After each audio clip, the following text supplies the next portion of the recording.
Hi, and welcome back to another Splash Epic video. Today we're going to be doing something a little different.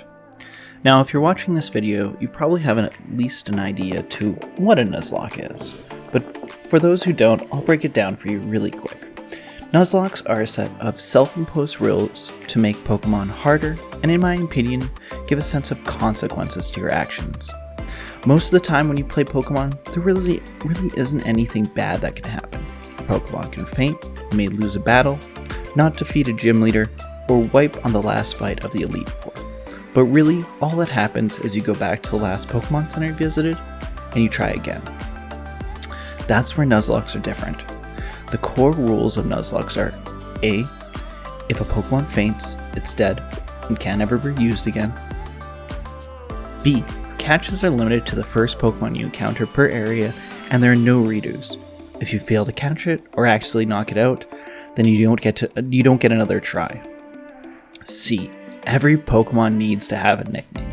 This is so you become attached to them, making every loss almost a personal attack on your ability to play a child's game. D. If you white out, aka lose all your Pokemon in battle, or in an encounter, you restart the game from scratch. Now, don't get me wrong. People play Nuzlockes all sorts of ways. When I first started, I used checkpoints after gyms, and now I use Pokemon Challenges hardcore Nuzlocke rule set, where you have to use set fighting, meaning you can't switch in between different Pokemon after an opponent faints. Also, you don't get to use items in fights at all, healing or X items, and last but not least, you have to level cap your Pokemon. He has started using rare candies to make this process a little bit faster and easier because at the end of the day, grinding Pokemon in the grass is not necessarily hard, it doesn't take a lot of skill, it's just a lot of time. So rare candies really speed up that process, and they also get rid of a really important optimization that you could potentially do, which slows down your games even more, and that's EV training. That's where you battle specific Pokemon to get specific increases to your stats, which could increase the power of your Pokemon greatly, but it makes that grind even more tedious.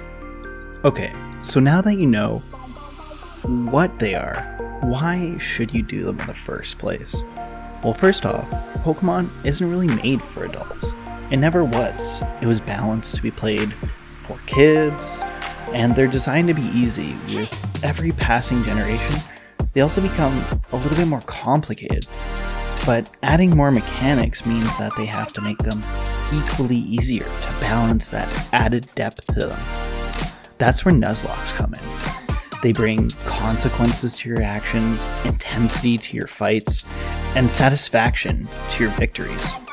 Great, glorious triumph after resetting multiple times to unfortunate crits, poor planning, and being unprepared make all the difference when you're playing a Nuzlocke. Now, imagine you've just spent the last 8 hours grinding your way through your favorite Pokemon game, defeated all the gym leaders, gone through the Elite Four, and you're on the last fight of the game.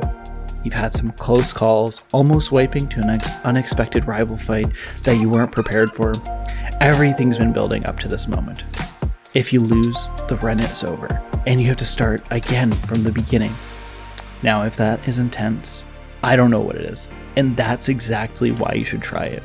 It's that rush of making use of a combination of Pokemon that you're forced to use because the encounters you got were less than ideal. Or maybe it's overcoming a gym that none of your Pokemon types are good at taking on. These are the things that make Nuzlockes so fun and so interesting to play. Now, that all sounds pretty hard and not worth it in some people's opinions. But luckily enough, I have some tips and tricks to make it more enjoyable and to avoid some of the easy mistakes people tend to make when they first start playing Nuzlockes. First and foremost, pick the fire starter. It's almost always the best option.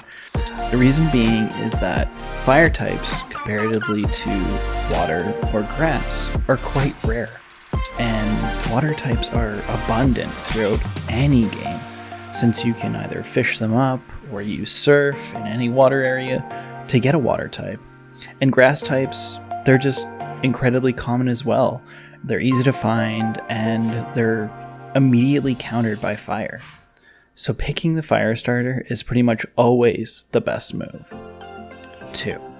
Buy lots of Pokeballs. This may seem like a given, but you'll never forget the first time you forget to stock up on those precious little balls of oppression and fail to catch a great Pokemon because you only had 2 regular balls in your inventory.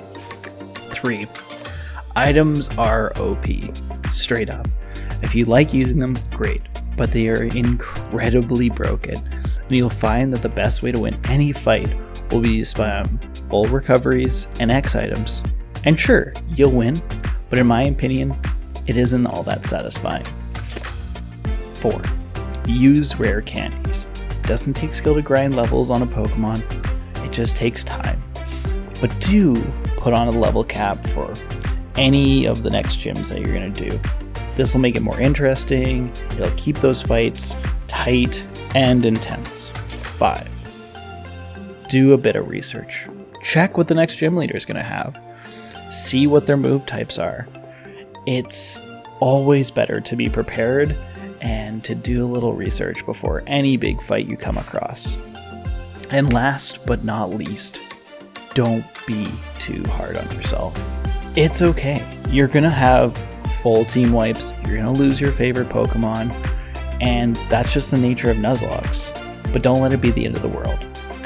Giving yourself a checkpoint system after every gym so that you can go back and try it again, or even just ignoring that loss. When you're first starting Nuzlocke, they're really hard, so go easy on yourself. The whole point is to have fun, so keep doing that. Well, I hope you enjoyed this video. I hope it was informative. If you liked it, leave a like and subscribe. I'll see you next time. Have a great day.